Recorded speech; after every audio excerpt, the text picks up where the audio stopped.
So I'm going to just go through a quick presentation. I'm going to stand awkwardly here so I can hit the buttons, and then afterwards we can take the model and spin it around. But location, location, location.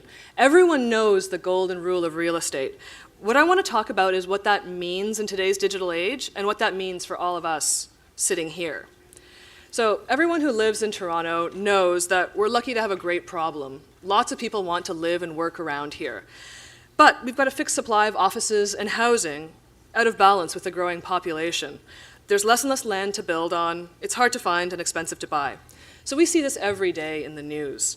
Decreasing housing affordability and historically low vacancy rates. So it impacts everyone in the city, including the most vulnerable in our society, but it also has quite a large impact on young professionals and the growing tech industry. It's a very complex problem, and we need to find creative solutions.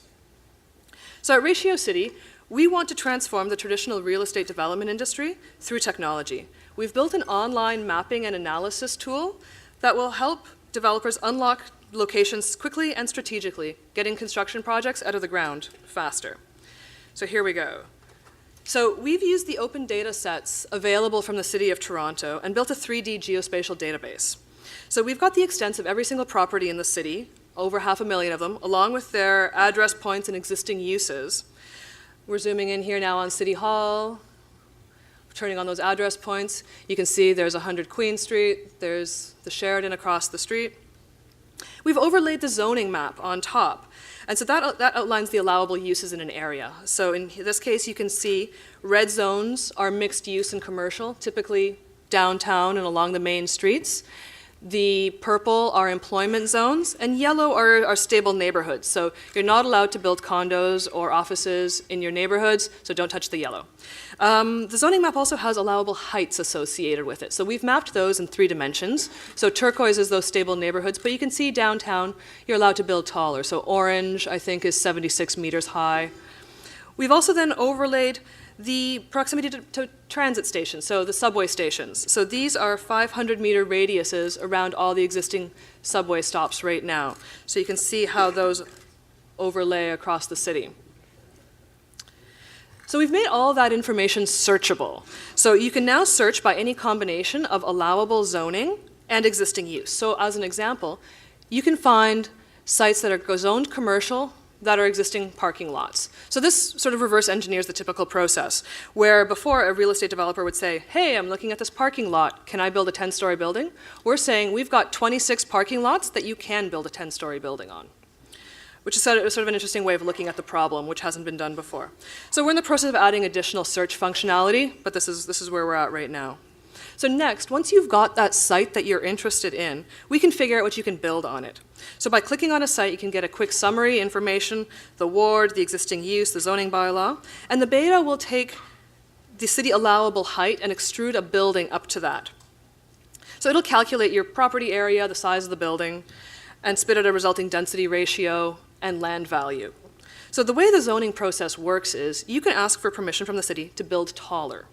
So here, you can also add extra height over and above the allowable, and the numbers will all get updated, so you can see that red zone.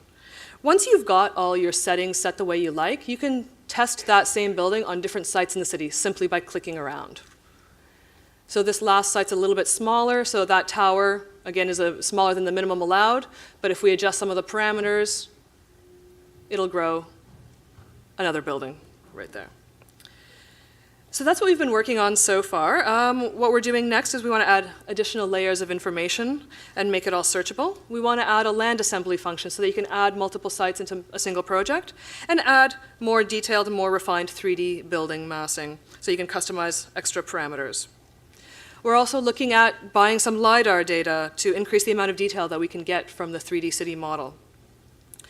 But more interestingly, if we take a step back and look at the potential and the bigger picture, what's interesting is the ability to combine and analyze disparate data sets and visualize urban structure in a new way. So we could highlight underutilized sites like those low-rise plazas with a lot of surface parking that are close to transit stations and figure out the growth potential. Or we could take the city's mid-rise development guidelines and apply them across the board to figure out how many people we could house along our avenues if we upzone them all. So that's where what we're looking at. So we want to take what's now really hyper-local and specialized knowledge and make it visible and available to industry professionals.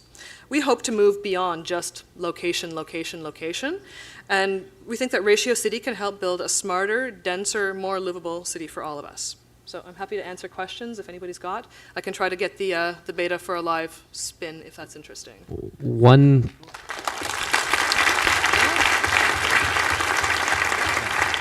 Questions, but you're not allowed to ask the business model because basically the founders here are demoing their business, or so demoing their product, not their business. So open to any questions other than business model. So here you can see. Do you partner with developers? I'm right down here in front. Do you partner with any developers to actually develop these properties? I know a few who would be interested in partnering with you to do this. Well, it's a really interesting industry. So I've been practicing as an architect in the city and working with a lot of real estate developers. So I come from that background. And again, talking to real estate developers, and I know I'm not supposed to talk about the business model, but yes. So I have been talking with them, and we've been running analysis reports with them, again, sort of manually generating them in the background to figure out what information they would need to be able to make their decisions better. And whenever they see the demo, they're all very excited because, again, this information isn't currently searchable. They literally drive around neighborhoods instead. So we're trying to make it to save them driving around a neighborhood. Excellent, thank you. I'm a new fan.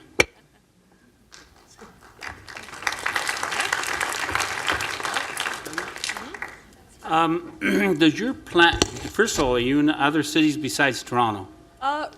Right now, we're focusing on Toronto. Again, this is our backyard. This is the market that I'm most familiar with. And there's a lot of pressure right now. The idea is that once we've managed to get some repeat customers here in Toronto, we could expand to other municipalities, both in the GTA. So I think the plan would be this year to expand to a few other cities in the GTA, whether it's Hamilton, Kitchener, Waterloo, Ottawa even, and then out Vancouver and other cities in the States. Does your plan tell you the restrictions in regards to the properties, in regards to, let's say, radioactive or underground water that may restrict your development, although it says it's a 10-story building allowed, because there may be an underground stream or something? Do you have that information? That's one of the things that we are looking at. So right now we're focusing on the planning regulations that are available from the city, but the Ministry of the Environment also, it'd be very interesting to bring in records of site conditions to deal with contamination issues, because a lot of sites in cities that are formerly industrial specifically would have contamination issues. So again, talking to the Ministry of the Environment to be able to get that information and overlay that is also on the plan.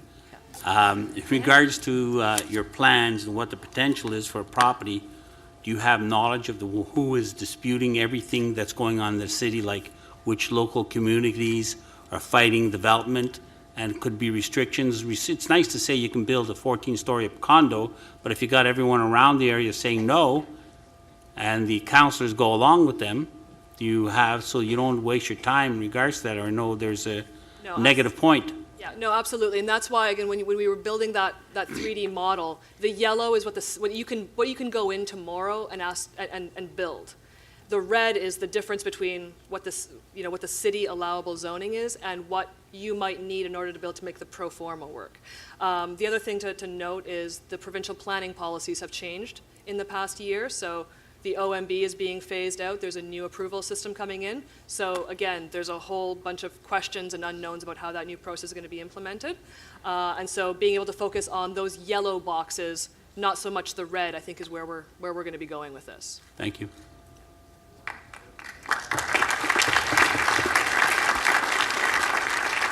If you want to continue discussing this, I think Monika will be at the after party. We'll be around, yeah. Cool. Thank you, Monika.